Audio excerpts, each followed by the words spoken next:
स्वागत है आप सभी का इस नए लेक्चर में। तो इस लेक्चर में हम एग्जाम्पल देखेंगे। प्लिंथ एरिया मेथड के एग्जाम्पल हम स्टार्ट करेंगे। तो सबसे फर्स्ट एग्जाम्पल हम देखते हैं, प्रिपेयर एन अप्रोक्सीमेट एस्टिमेट। हमें अप्रोक्सीमेट एस्टिमेट का प्रिपेयर करना है ऑफ अ रेसिडेंशियल बिल्डिंग।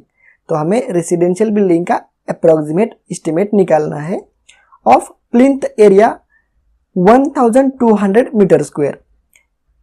उसका एरिया कितना है? 1200 मीटर स्क्वायर का एरिया है और उसके लिए हमें अप्रोक्सीमेट एस्टिमेट प्रिपेयर करना है। If the cost of construction of a building with similar specification in that locality is, cost कितनी है? 1,92 lakhs for 2000 metre square of construction. तो आपको एग्जाम्पल समझ में आ गया? ये देखो, हमें अप्रोक्सीमेट एस्टिमेट निकालना है रेसिडेंशियल बिल्डिंग का। प्लिंथ एरिया कितना है? 1200 प्लिंथ एरिया है। मीन्स ये देखो, इतना हमें मान लेते हैं इस बिल्डिंग, ये बिल्डिंग है, इसका एरिया कितना है? 1200 मीटर स्क्वायर इसका एरिया है और इस बिल्डिंग का हमें अप्रोक्सीमेट एस्टिमेट हमें निकालना है। अब उसी लोकेलिटी में एक और बिल्डिंग का कंस्ट्रक्शन ऑलरेडी हो चुका है और उसका एरिया कितना है? 2000 मीटर स्क्वायर मान लेते हैं। ये एक नई बिल्डिंग है और इसका कंस्ट्रक्शन ऑलरेडी हो चुका है और इसका एरिया कितना है? 2000 मीटर स्क्वायर इसका एरिया है। और इस बिल्डिंग का कंस्ट्रक्शन करने के लिए कॉस्ट कितनी आई है? ये देखो, यहां पर हमें कॉस्ट दी है 1,92 लाख रुपीज की कॉस्ट आ चुकी है इस बिल्डिंग को कंस्ट्रक्शन करने के लिए। ये बिल्डिंग ऑलरेडी कंस्ट्रक्शन की है। तो अब हम क्या करेंगे, ये जो कॉस्ट है ना, इसको डिवाइड करेंगे इस एरिया से। इस एरिया से मीन्स 2000 से हम डिवाइड करेंगे तो हमें क्या मिलता है? पर मीटर स्क्वायर हमें, तो हमें कॉस्ट मिल चुकी पर मीटर स्क्वायर के लिए। और ये जो भी कॉस्ट आएगी ना, तो इस कॉस्ट को इस एरिया से मल्टीप्लाई करेंगे तो हमें क्या मिल जाएगा? ये जो हमें न्यू बिल्डिंग का कंस्ट्रक्शन करना है ना, तो इस बिल्डिंग का इसका एरिया कितना है? 1200 इसका एरिया है। तो इस बिल्डिंग का हमें अप्रोक्सीमेट एस्टिमेट मिल जाता है। समझ में आ गया? अगर समझ में नहीं आया है तो वीडियो को रिवाइज करके देख लेना। तो यहां पर मैंने शॉर्ट में एक्सप्लेन किया है आपको कि क्या करना है। तो चलो स्टेप बाय स्टेप हम इस प्रॉब्लम को सॉल्व करते हैं और अप्रोक्सीमेट एस्टिमेट निकालते हैं। तो सबसे पहले हम क्या निकालेंगे? प्लिंथ एरिया रेट निकालेंगे। प्लिंथ एरिया रेट निकालेंगे तो वो कैसे निकालते हैं हम? Cost of building divided by plinth area. तो already if the cost of construction of a building with similar specification in that locality, तो कॉस्ट कितनी आ चुकी है? उस लोकेलिटी में ऑलरेडी बिल्डिंग का कंस्ट्रक्शन किया है तो उसकी कॉस्ट आ चुकी है, इतनी कॉस्ट आ चुकी है इतने एरिया के लिए। तो अब हम क्या करेंगे? Cost of building, cost of building कितनी है? 1,92 लाख रुपीज कॉस्ट है, उसको हम डिवाइड करेंगे प्लिंथ एरिया से। तो यहाँ पर 2000 मीटर स्क्वायर हमें एरिया दिया है।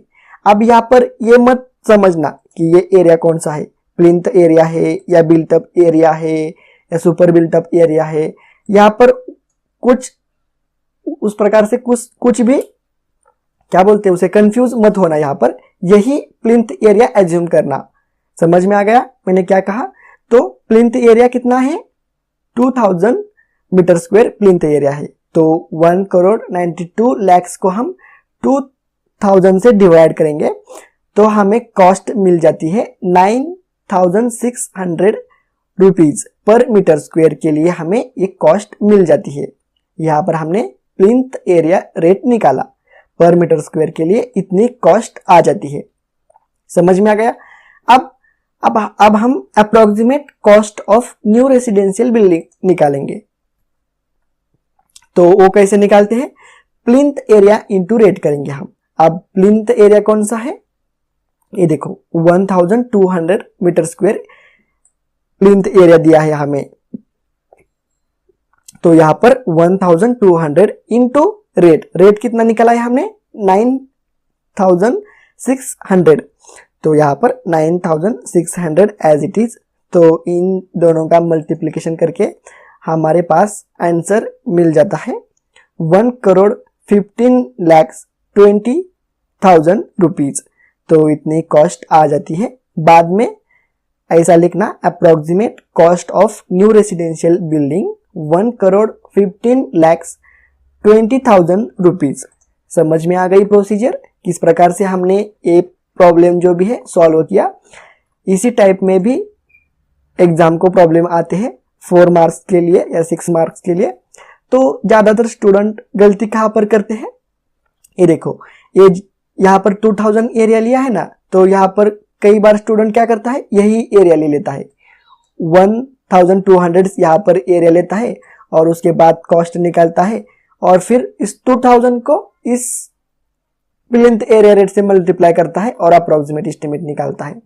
सबसे पहले आपको एग्जाम्पल रीड करना पड़ेगा, केयरफुली रीड करना पड़ेगा कि रेट कौन से प्लिंथ एरिया का रेट दिया है। समझ में आ गया। इस एग्जाम्पल में ये देखो, इस 2000 मीटर स्क्वायर के लिए इतना खर्च आया है, मींस इतनी कॉस्ट आई है, ऐसा कहा है।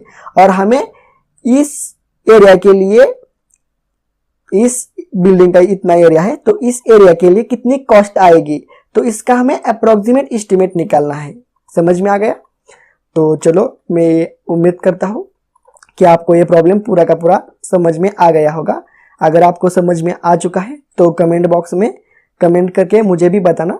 और नेक्स्ट लेक्चर में हम नेक्स्ट प्रॉब्लम देखेंगे, जो कि समर 17 का मैंने प्रॉब्लम लिया है। आप क्वेश्चन पेपर ओपन करके भी देख सकते हो। और ये जितने भी सारे क्वेश्चंस जो भी है ना, वो भी मैंने अपने इंस्टाग्राम पर एक चैनल है, तो उस सिविल सारथी उसका नेम है, तो उस चैनल पर भी मैंने सभी क्वेश्चन पेपर अपलोड किए हैं। आप वहां से भी क्वेश्चन पेपर डाउनलोड कर सकते हो। तो चलो, नेक्स्ट लेक्चर में हम नेक्स्ट प्रॉब्लम स्टार्ट करेंगे।